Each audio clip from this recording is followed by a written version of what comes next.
In the heart of Nashville, Tennessee, where the rhythm of country music echoed through humid summer nights and crisp autumn air, life moved with a steady, predictable hum. The year was 1997, and for 17-year-old Sarah Jenkins, every day was a vibrant chord in a symphony of youthful ambition. A senior at Hillsborough High, Sarah was a quintessential All-American girl, radiating an infectious energy that made her a beloved figure among her peers. With a cascade of sun-streaked blonde hair, eyes that sparkled with an almost defiant optimism, and a smile that could disarm even the grumpiest school principal, she embodied the spirit of a city known for its bold dreams. Sarah was more than just a pretty face, she was a force. As a varsity cheerleader, her dedication was unwavering, spending countless hours perfecting routines, her powerful kicks and soaring jumps a testament to her athletic prowess. But beyond the Friday night lights, Sarah was a dedicated student, balancing advanced placement classes with her social life. Her parents, Martha and David Jenkins, lived in a cozy ranch-style home in the Green Hills neighborhood, a quiet enclave just south of the bustling downtown. Martha, a kind-hearted nurse, and David, a steadfast accountant, had nurtured Sarah with unwavering love, instilling in her a strong sense of responsibility and an adventurous spirit. She harbored dreams of attending the University of Tennessee at Knoxville, envisioning a future where she could blend her love for sports with a degree in sports medicine. Her room, a cheerful chaos of posters, cheerleading trophies, and stacks of CDs ranging from Garth Brooks to Alanis Morissette, was her sanctuary and a testament to her eclectic tastes. Her life was further enriched by her close-knit circle of friends, particularly Emily Rodriguez, her best friend since kindergarten. Emily, with her pragmatic nature, was the anchor to Sarah's effervescence. They shared secrets, dreams, and endless laughter, often spending evenings on the landline, recounting every detail of their day, the phone cord stretched to its absolute limit as they talked for hours. Sarah also had a steady boyfriend, Mark Peterson, a charming, athletic football player whose devotion was evident in the way he looked at her. Their relationship, filled with the typical highs and lows of high school romance, was generally stable and affectionate. On November 7, 1997, a Friday that started like any other, the air was crisp, carrying the scent of fallen leaves and distant barbecue smoke. It was the night of the Hillsborough Borough's final home football game against their fierce rivals, the Brentwood Bruins. The stadium lights cut through the early evening gloom, illuminating the field where Mark was playing his heart out, and the sidelines where Sarah, bundled in her cheerleading uniform, cheered until her voice was hoarse. The atmosphere was electric, a typical Nashville autumn night, alive with the roar of the crowd and the blare of the marching band. During halftime, however, a minor disagreement flared between Sarah and Mark. It was a silly, fleeting argument about a perceived slight, easily forgotten by morning, but in the heightened emotions of teenage drama, it felt significant. Sarah, feeling a mix of frustration and a sudden need for fresh air, told Emily she was going to walk home after the game, declining Emily's offer of a ride. "I just need to clear my head, Em," she'd said, a slight edge to her voice but a familiar, determined glint in her eye. Emily, understanding Sarah's independent streak, watched her walk off towards the parking lot exit as the game resumed, assuming she'd be home within the hour. Mark, catching a glimpse of her retreating figure from the field, thought nothing of it, believing she simply needed a moment, but Sarah never made it home. The first hint of alarm crept in around 10:30 p.m., an hour and a half after the game ended. Martha Jenkins, waiting up for her daughter, called Emily's landline. "Is Sarah still with you, sweetie?" she asked, a gentle concern in her voice. Emily explained Sarah's earlier decision to walk home alone. A chill snaked its way down Martha's spine. Sarah, while independent, was rarely impulsive about safety. She knew the route well, a walk of only a few blocks through well-lit residential streets, but it was late. David joined Martha, their faces etched with growing worry as they began making calls. Mark, still flushed from the game and confused by the query, said he hadn't seen her since she walked off. Other friends offered similar non-answers. Panic, cold and sharp, began to set in. By midnight, when Sarah's bed remained empty and her pager unanswered, Martha made the agonizing call to the Metro Nashville Police Department. The initial response was hesitant, tinged with the familiar skepticism reserved for teenage runaways. Officer Blake, who took the report over the phone, suggested Sarah might just be at a friend's house, perhaps forgetting to call or simply needing space. "Give it a few hours, Mrs. Jenkins. Kids this age, they often just cool off somewhere," he advised, his tone weary. But Martha and David vehemently disagreed. Not Sarah, Martha insisted, her voice trembling. She wouldn't do this. Not to us. Their desperate pleas, coupled with their detailed account of Sarah's responsible nature, eventually led to the case being escalated.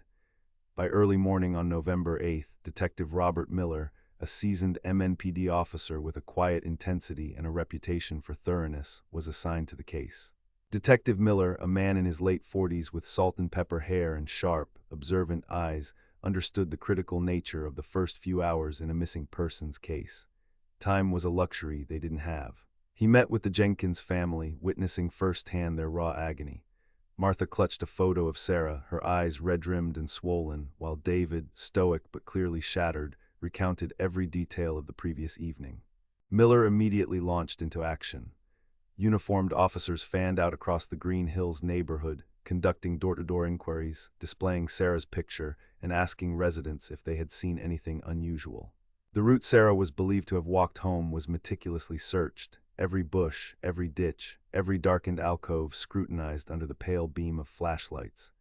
The early investigation was hampered by the limited technology of 1997. There were no widespread CCTV cameras capturing every street corner, no ubiquitous cell phone GPS data to trace her last known movements. Pagers were common, but they only provided one-way messages, not location tracking.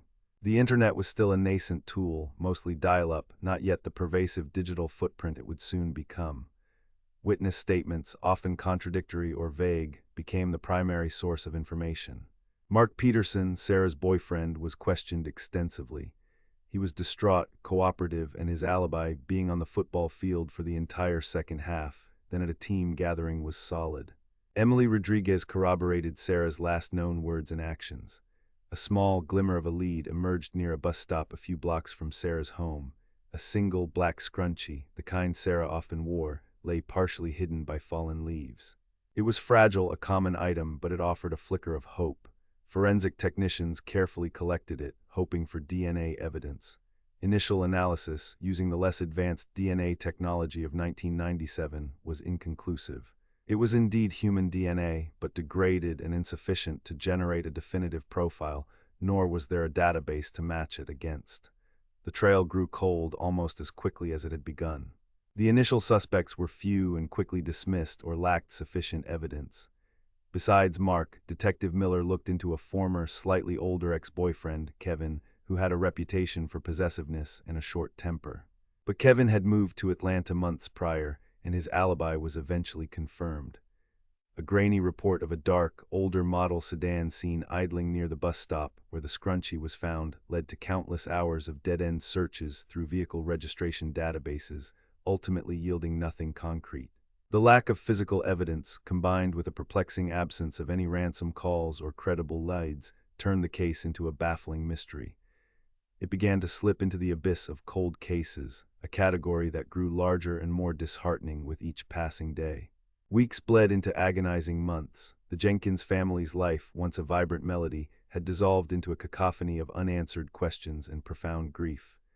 Martha, once the picture of warmth, retreated into a shell of depression, her days marked by hollow silences and tearful moments. David, a pillar of strength, found himself consumed by a relentless quest for answers. He quit his accounting job, pouring his life savings into hiring private investigators, organizing search parties, and plastering Sarah's image on billboards across Tennessee. The reward money grew, but still, no credible information surfaced. National media attention, a brief flurry of reports and televised appeals, eventually waned, leaving the Jenkins family in an isolating spotlight that slowly faded to a dim glow.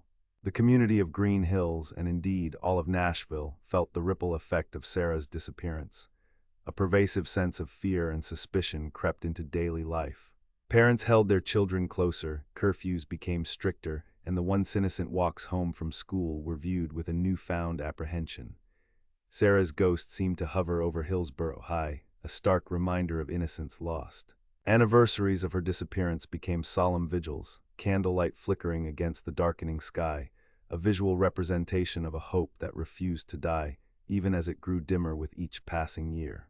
Friends like Emily Rodriguez, who went off to college, carried the burden of Sarah's absence, her memory a bittersweet ache that shaped their futures. Mark Peterson, too, struggled with the weight of the last argument, a self-imposed guilt that no amount of reassurance could fully lift. Detective Miller, haunted by the case, kept Sarah's file on a prominent corner of his desk, a constant, unspoken challenge. He revisited it periodically, sifting through old reports, rereading witness statements, and hoping for a fresh perspective or a new piece of technology that might unlock its secrets. But without new leads, without a body, the file grew thicker, filled with dead ends and unanswered prayers. The case of Sarah Jenkins became a symbol of a community's vulnerability, a stark reminder that even in a city known for its warmth and charm, darkness could swallow a bright, young life whole. The parents endured the unspeakable pain of not knowing, a limbo far crueler than definitive loss, holding on to the slimmest thread of hope that one day, Sarah would simply walk through their door. 8 years later, the calendar had turned to May 15, 2005. The spring air in Middle Tennessee was thick with the scent of honeysuckle and freshly turned earth, a prelude to the humid summer. Life in Nashville had moved forward with a relentless pace. The city had grown, new developments sprouting up on its fringes, pushing further into what was once rural farmland. Approximately 30 miles south of Nashville, near the small, unassuming town of Eagleville in Rutherford County, a construction crew was breaking ground for a new suburban housing development.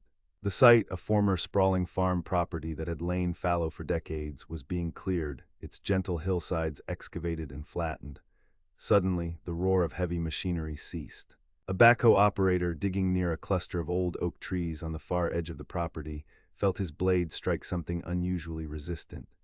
Investigating closer, he saw what appeared to be fragments of cloth, then a small, calcified bone. The discovery sent a collective chill through the crew. Work stopped immediately, and the Rutherford County Sheriff's Office was called. Sheriff's deputies secured the scene, and within hours, forensic anthropologists from the state's medical examiner's office were meticulously sifting through the earth. What they unearthed confirmed their grim suspicions: a shallow grave containing badly decomposed human skeletal remains. The body had been buried for a considerable length of time, exposed to the elements, making immediate identification impossible. However, the initial assessment indicated the remains belonged to a young female. The news of the discovery traveled quickly through the law enforcement grapevine. Back in Nashville, now Sergeant Robert Miller, still with the MNPD, felt a familiar, sickening lurch in his gut as he read the preliminary report from Rutherford County. Eagleville wasn't far, and the circumstances, a young female, rural burial, estimated time since death aligning with his lingering cold case, resonated deeply. The specter of Sarah Jenkins, a name that had never truly left his mind, immediately surfaced. Miller, a man still carrying the weight of unsolved cases, made the call to his contacts in Rutherford County. He requested to be kept abreast of the investigation and, with a heavy heart, contacted Martha and David Jenkins. 8 years had passed, but the sound of his voice, the mention of unidentified remains, was enough to reshatter their fragile peace. Their hope, long dormant, now rekindled with a horrifying, bittersweet urgency. They provided Sarah's dental records, carefully preserved for this very day. Within days, the comparison was made. The forensic odontologist's report was definitive, crushing yet undeniable. The dental records matched. It was Sarah. Sarah Jenkins, the vivacious cheerleader who vanished on a cool Nashville night in 1997, had finally been found. She was home, but not in the way her parents had ever dared to dream. The news ripped through the Jenkins family anew, bringing with it a different kind of pain, a searing grief layered with a sliver of dark, agonizing relief. The uncertainty, the gnawing question of where, was finally answered, but the why and who remained elusive, a cruel new chapter in their unending nightmare. The discovery, however grim, reignited the investigation with renewed vigor. The 2005 forensic capabilities were far more advanced than those available in 1997. New technologies in DNA profiling, trace evidence analysis, and forensic anthropology offered pathways that simply hadn't existed 8 years prior. Detectives, now with a body, had tangible clues. A small fragment of fabric found near the remains, subtle marks on bones suggesting potential trauma, soil samples offering geographical data, all became critical pieces of a puzzle that had long been missing its most vital component. The serene fields of Eagleville, once a place of quiet solitude, transformed into a grim crime scene, a somber stage for a renewed hunt for a killer who had walked free for too long. The cold case of Sarah Jenkins was no longer cold. It was searing hot, finally demanding justice 8 years after the Music City's bright light had dimmed. The wait for answers, however, was far from over.